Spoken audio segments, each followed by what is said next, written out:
Hello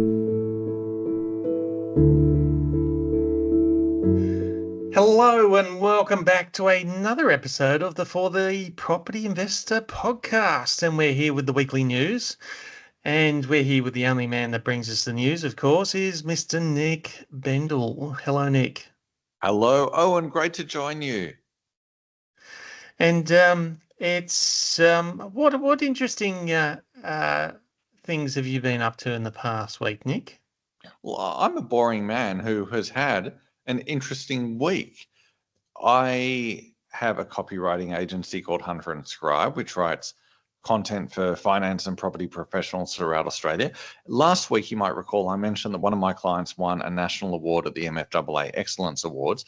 Well, since then, I've learned that a second client was nominated as one of 5 finalists for a building industry award, and a third client was nominated as a finalist for the Australian Mortgage Awards. Interesting, and well done, and congratulations to you again. It's you have all these clients that you're helping, and it's even though they've done the work, you've helped write the submission. So I do give you some credit. Exactly, just a little bit of credit. They deserve the lion's share of credit for building incredible businesses. And then I've come in at the tail end and extracted all the relevant information from their head and then done beautiful things with that information to create a compelling and persuasive award submission. You're like a super coach for athletes, but for businesses within the finance industry. And you help people get across the line and win those awards, get on the podium. I'm just a very helpful person. Yes. Well, very good. Well, the past week's been pretty busy for us as well. It's we're looking at bringing in an additional service with property management, and it's something that I've had my eye on doing for quite a while. Because there's a lot of people that find that they don't get a lot of advice and real sort of advice and ongoing support from their property manager. It can be quite often a very much a transactional relationship with between the investor and the property manager. So I'm looking at changing that up a bit and really trying to provide some advice, some strategic advice about their current investments.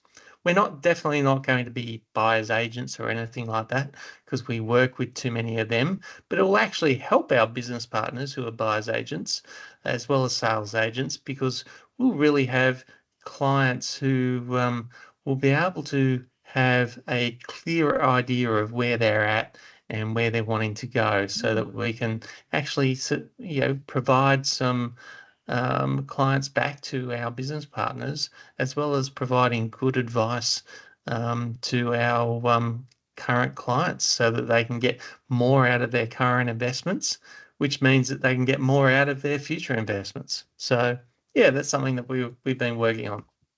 Okay, that is very, very interesting. Now, just in terms of how this might work, if I'm one of your clients, we do this review, and what you might say, Nick, you could potentially buy another investment property, or Nick, here's a way you can add value to your current investment property. Are they the sorts of things we might discuss? Yes, well, I mean, determining things like borrowing capacity and so on, that's something that you'd need to talk to a mortgage broker, or we could certainly refer you to one of our business partners who's a mortgage broker. And but before then, we do a strategic review of your current investments, see if you're getting the maximum return out of them that you could. See how we could maybe add some value to be able to improve that. But also having a look at whether your current investments are actually meeting the strategy that you want to achieve. It's a lot of people fall into an investment property by accident. They might have been sold the dream, and it wasn't quite the dream that they turned out to be. Then there's people who move out of the first home that they bought and wanted to keep it for posterity sakes, and so they decide to rent it out when it might not be the best performing property investment. It might have been a nice home to live in, but not the best investment for long term to meet their strategy for what they want to achieve. So yeah, that's what we're looking at. Well, that sounds really, really interesting. And all this talk about property is a nice segue into our first news story. Yes, what's the news this week that you've brought us, Nick? The first of our 3 stories today is property prices keep climbing. Australian home values rose for the 6th straight month in July, with the national median hitting a new record high of $844,197, according to Cotality. The 0.6% monthly increase matched June's growth rate and reflected broad-based gains across all capital cities. Looking at the capital city growth rates for the past quarter suggests the cities can be divided into 4 categories. One is experiencing extraordinary growth. Darwin prices jumped 5.6% in the July quarter, not the month, the July quarter. 2 are experiencing strong growth. Perth rose 2.6% in the quarter and Brisbane 2.3%. 4 are experiencing moderate growth. Sydney 1.8%, Adelaide 1.5%, Canberra 1.3%, and Melbourne 1.2%. And 1 is barely growing at all. Hobart's median price rose 0.1% in the July quarter.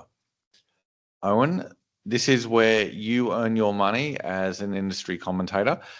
Darwin had the highest monthly, quarterly, and annual growth rates among the capital cities. Why is Darwin growing so strongly right now? Well, it's pretty cold in most of the other capital cities in the last few months, and so yeah, why wouldn't you want to go and live in Darwin in the middle of these cold snaps that we've been having in the southern eastern states?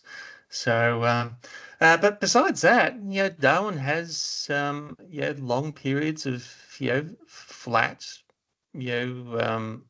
non-existent growth, and every now and then there'll be a spit and a spurt, and it will grow, but I wouldn't expect to have it last too long. Same thing happens in Hobart.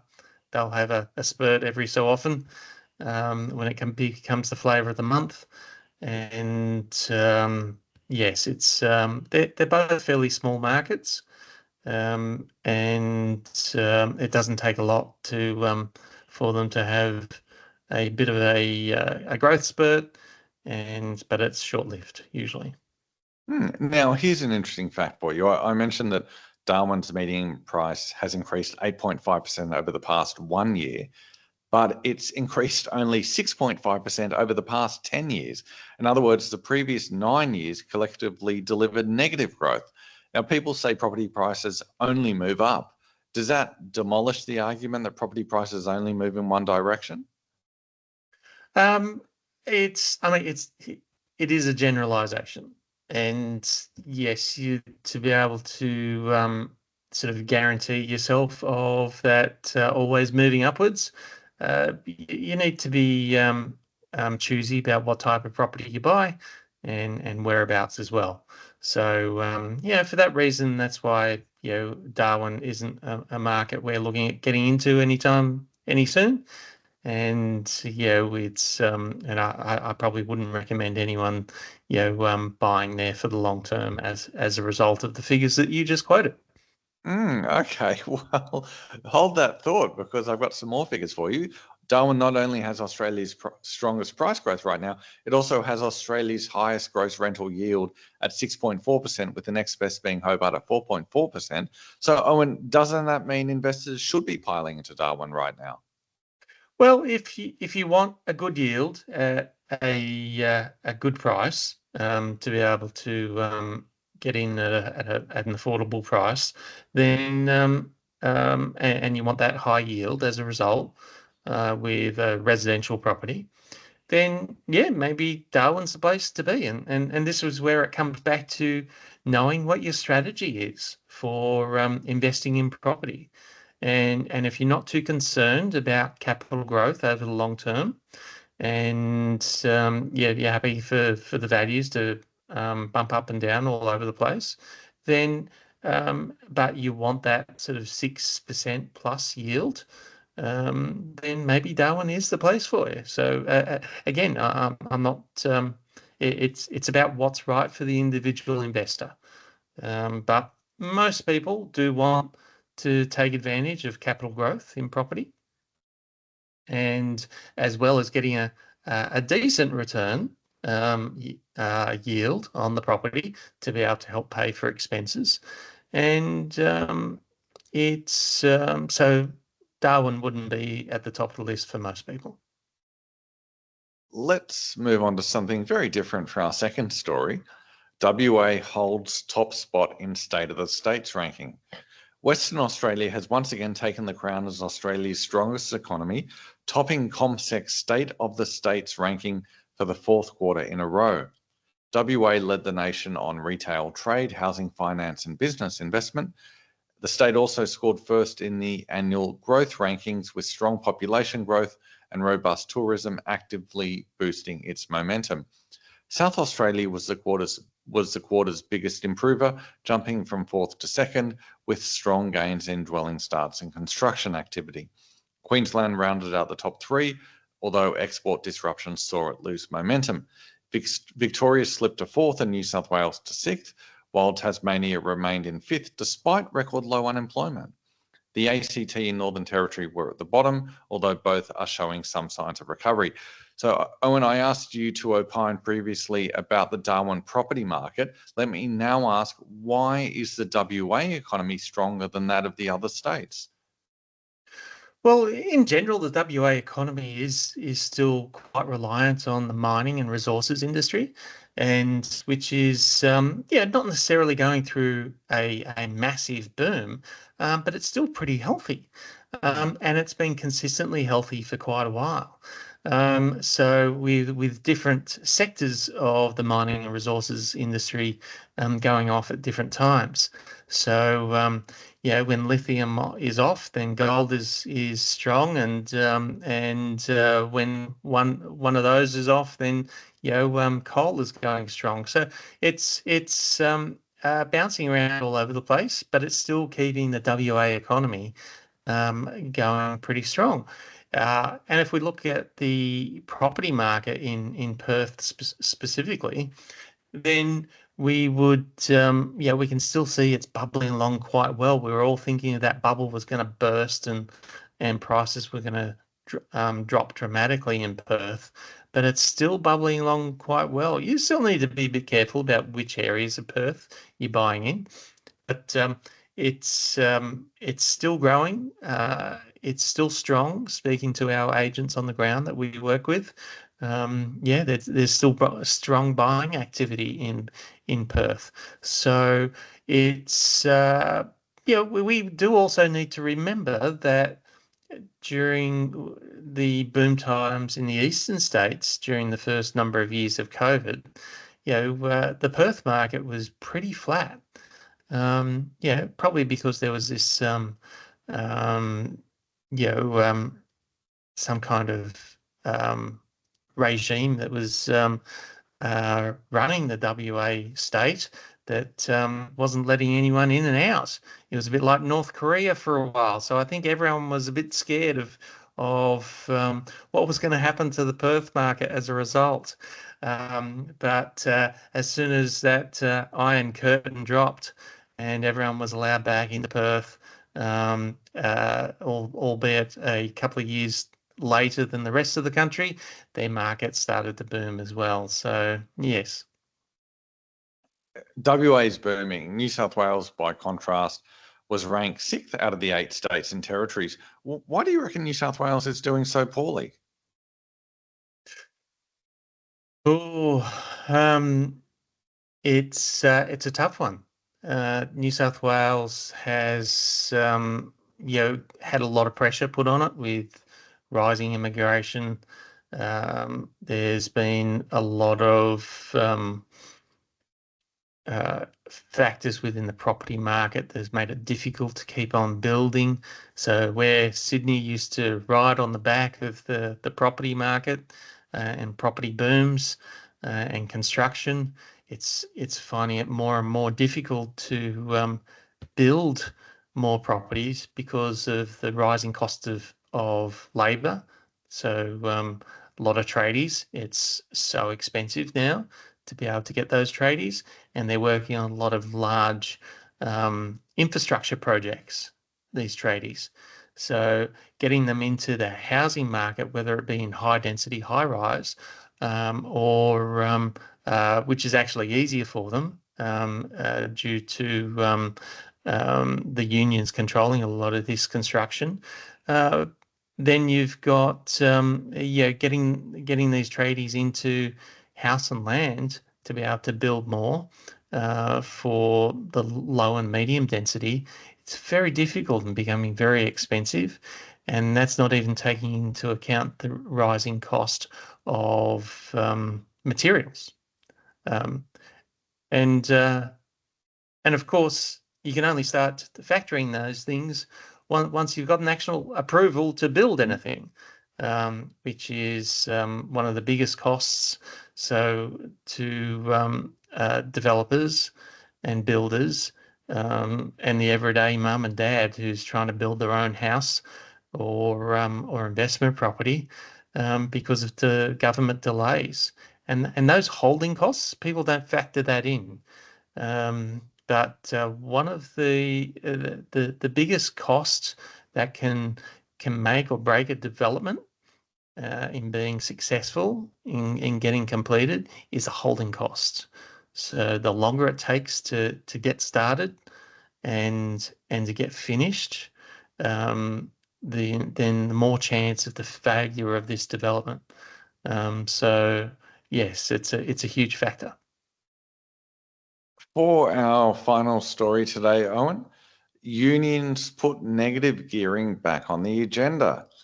Ahead of the Productivity Summit, the ACTU has called for a series of housing and economic reforms.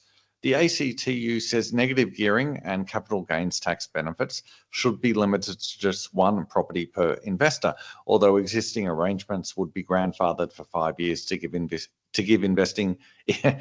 existing investors time to adjust. Now, just before we air some of the other ideas from the ACTU, what do you think of that first one, Owen?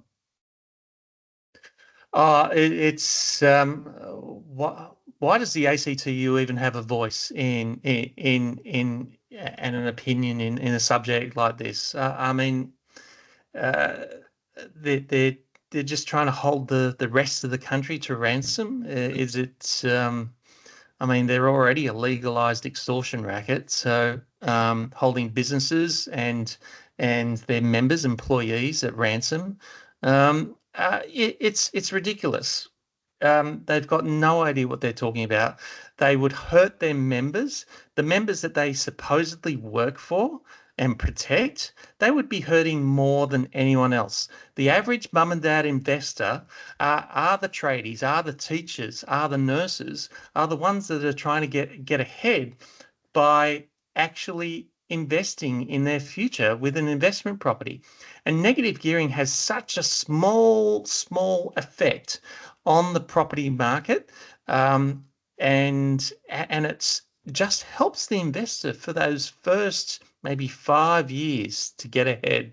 So yeah, it's what the ACTU thinks is really irrelevant.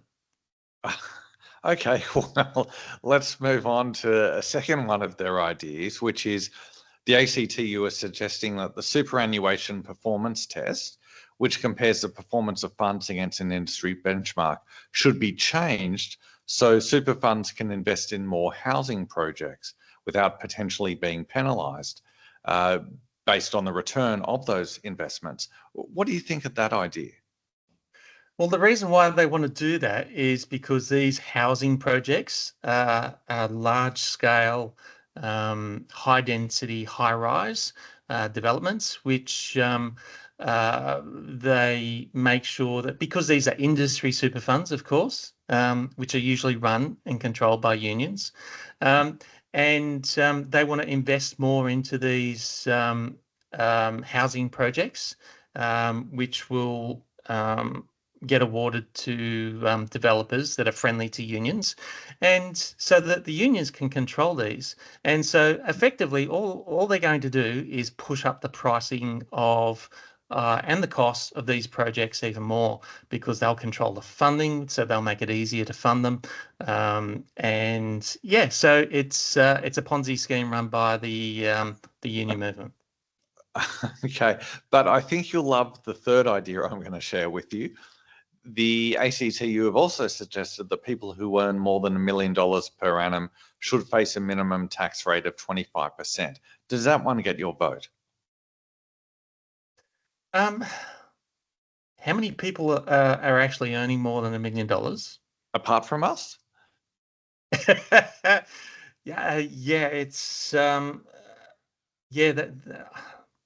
I can't speak for you, Nick, but yes, it's yes, I know a lot of wealthy people, but I don't know anyone who's actually earned $1 million.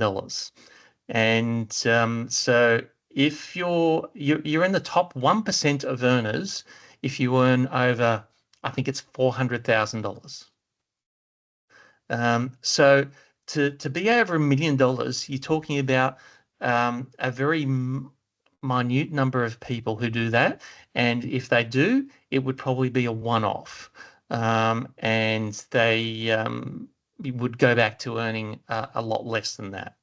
And who says they're not facing a minimum tax rate of 25% already? Well, I think the idea is that they don't want people to be able to reduce their taxable income, potentially through negative gearing, and pay less than 25 cents on the dollar in any particular year. Right. Okay. So they're not talking about taxable income. They're talking about sort of gross revenue income. Exactly. So I think they're saying if you were to earn $1 million, you should be paying at least $250,000 tax. They could be having very legitimate tax deductions that they could claim after earning that amount of money. And what about all the other taxes they've paid in the process of earning that $1 million and value added? They might have employed several people, even maybe hundreds of people, to be able to get to the point of having the privilege of earning $1 million in 1 year. So what about all that value that they've added into the economy? So yeah, to be able to, I think every case needs to be in its investigated individually, and the fact that we're even talking about the minute number of people that would earn that amount of money in 1 year as an income is, it's ridiculous that they're even bringing it up. Okay, well, Owen Davis has told all the ACTU is that they're just trying to create more division in our society and create more division amongst the community. Why do that? What is the point of trying to create more division? They continually do it, and all they're doing is making the property market more expensive for everyone, under the guise of protecting the little guy. And it's not. All they do is fatten their own pockets, and they just want more control and more power for themselves. And yes, it's if people have forgotten about the Berlin Wall and what put that up to begin with, then yeah, they need to go back to their history lessons. Well, I'm going to make sure that for next week we have some kind of CFMEU story. That'll make you happy. Yes. Well, yes. Militants are great, aren't they? Now, just before we go, The RBA is meeting tomorrow. What is your prediction? Oh, who knows, Nick? Are we still trying to predict anything these days? We certainly are. What are you predicting? I think there's a good chance they'll leave it on hold. The fact that it hasn't been all over the media with everyone predicting that there's going to be a drop or anything shows that everyone else has no idea, so they're not sticking their neck out. Yeah, I think if they left rates on hold last time, I think if anything, the case to leave rates on hold has slightly strengthened. So I'm going to say rates on hold. Rates on hold. And of course, I get it wrong 95% of the time. So it's 95% likely we'll have a rate cut tomorrow. We will know more when we chat next week. Thanks as always, Owen, for your thoughts, and see you next week. Okay. Thank you.